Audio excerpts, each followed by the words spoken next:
গণ অধিকার পরিষদে তারুণ্যের সবথেকে সুন্দর সময়টা আমি অতিবাহিত করেছি। এই গণ অধিকার পরিষদ, ছাত্র অধিকার পরিষদ তৈরিতে আমরা জেল খেটেছি, রিমান্ডে গিয়েছি, রাজপথের সংগ্রামে আমরা নিজেদেরকে সম্পৃক্ত রেখেছি। পরবর্তী সময়ে যদিও সংগঠন পরিবর্তন করে আমি গণতান্ত্রিক ছাত্র শক্তিতে যুক্ত হয়েছি, কিন্তু সেই গোড়ার সময়ে থেকে ছাত্র অধিকার পরিষদের প্রতিষ্ঠার সঙ্গে যুক্ত ছিলাম। সেই লক্ষ্য এবং উদ্দেশ্যকে এখনো পর্যন্ত আমরা ধারণ করে চলছি। বিগত সময়ে ফ্যাসিবাদ বিরোধী আন্দোলন 2024 সালে যখন সারা দেশব্যাপী ছড়িয়ে পড়ে, 24-এর জুলাই অভ্যুত্থানের সময়টাতে বাংলাদেশের প্রত্যেকটা জেলায় ছাত্র অধিকার পরিষদের নেতাকর্মীরা তারা অগ্রগণী ভূমিকা পালন করেছেন।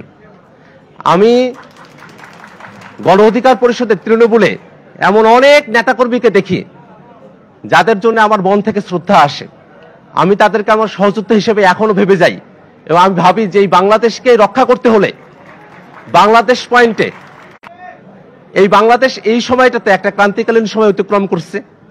আপনারা সকলে জানেন যে আমরা ফ্যাসিবাদী কাঠামো থেকে মুক্তির উপায় খুঁজছি। বাংলাদেশের রাষ্ট্র কাঠামোতে পরিবর্তন আসবে, একটা গণতান্ত্রিক ব্যবস্থা তৈরি হবে, জবাবদিহিতা থাকবে, আইনের শাসন থাকবে, বাংলাদেশে ক্ষমতার ভারসাম্য থাকবে। সেই বিষয়গুলোকে ধারণ করেই আমরা জাতীয় ঐক্যমত্য কমিশনের রাজনৈতিক দলগুলো আমরা একত্রিত হয়েছি। আমরা অনেকগুলো মৌলিক পরিবর্তনের বিষয়ে একমত হয়েছি। আমরা জুলাই সনদের আইন ভিত্তি দেওয়ার ব্যাপারে আমরা একমত হয়েছি, কিন্তু তারপরেও এখনো পর্যন্ত সেই জায়গাটাকে আমরা সুনিশ্চিত করতে পারি নাই। আজকে এই গণ অধিকার পরিষদের প্রতিষ্ঠা বার্ষিকী থেকেও আমরা সরকারের কাছে এবং ঐক্যমত্য কমিশনের কাছে উদাত্ত আহ্বান জানাই, যদি বাংলাদেশকে এই সংকট থেকে উত্তরণ করতে হয় তাহলে মৌলিক পরিবর্তনের আকাঙ্ক্ষাকে ধারণ করে নিশ্চিত করতে হবে। জুলাই সনদের পরিপূর্ণ বাস্তবায়ন ছাড়া এই সংকট থেকে উত্তরণের আমাদের হাতে এখন আর কোনো উপায় নেই। বাংলাদেশের প্রত্যেকটা দলই আইনি ভিত্তি চায়, বাধা কোন জায়গায় আমাদের খুঁজে বের করতে হবে।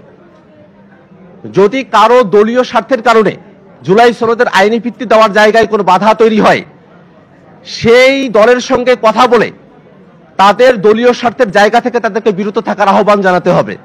আমরা বাংলাদেশের প্রশ্নে এক হতে চাই এই বাংলাদেশটাকে নতুন করে গড়ার ক্ষেত্রে।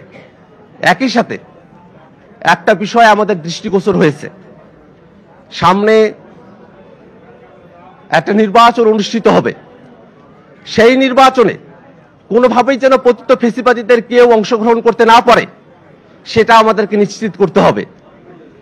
আওয়ামী লীগ সামনে নির্বাচনে অংশগ্রহণ করছে না, সে ব্যাপারে সরকারের তরফ থেকে আমাদেরকে আশ্বস্ত করা হয়েছে। আওয়ামী লীগের কার্যক্রমকে নিষিদ্ধ করা হয়েছে, কিন্তু আওয়ামী লীগকে আওয়ামী লীগ হওয়ার জন্য যে দলটা সব থেকে বড় দায়ী, জাতীয় পার্টি, সেই দলটার ব্যাপারে এখনো কোনো সিদ্ধান্ত নেওয়া হয় নাই। জাতীয় পার্টি কিন্তু জাতীয় পার্টি না, জাতীয় পার্টি মানেই আওয়ামী লীগ। জাতীয় পার্টি নির্বাচনে আসার সুযোগ পাওয়ার অর্থ হলো আওয়ামী লীগ এই নির্বাচনে অংশগ্রহণ করলো।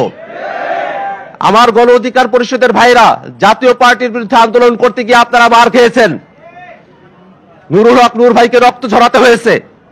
আমরা খুব স্পষ্ট করে বলি, আওয়ামী লীগের দোসর এবং আওয়ামী লীগকে ফ্যাসিবাদী করেছে যে জাতীয় পার্টি, আওয়ামী লীগ এবং জাতীয় পার্টি আগামী নির্বাচনে অংশগ্রহণ করতে পারবে না। এই আওয়ামী লীগকে নির্বাচনে নিয়ে আসার জন্য জাতীয় পার্টির যেসব নেতারা বক্তব্য দিচ্ছেন, তারা দেশ বিরোধী বক্তব্য দিচ্ছেন, তাদেরকে গ্রেফতার করে আইনের আওতায় নিয়ে আসতে হবে। বন্ধুরা আমার, আজকে রাজনৈতিক বক্তব্য দেওয়ার জায়গা নয়। আমি শুভেচ্ছা জানাই সেই 2018-19-20 সময়টাতে যে লক্ষ্য নিয়ে ছাত্র অধিকার পরিষদ তৈরি হয়েছিল, সেই লক্ষ্যই যেন গণ অধিকার পরিষদের লক্ষ্য হয়, এই আশাবাদ ব্যক্ত করে আমি আমার বক্তব্য এখানে শেষ করছি। ইনকিলাব জিন্দাবাদ।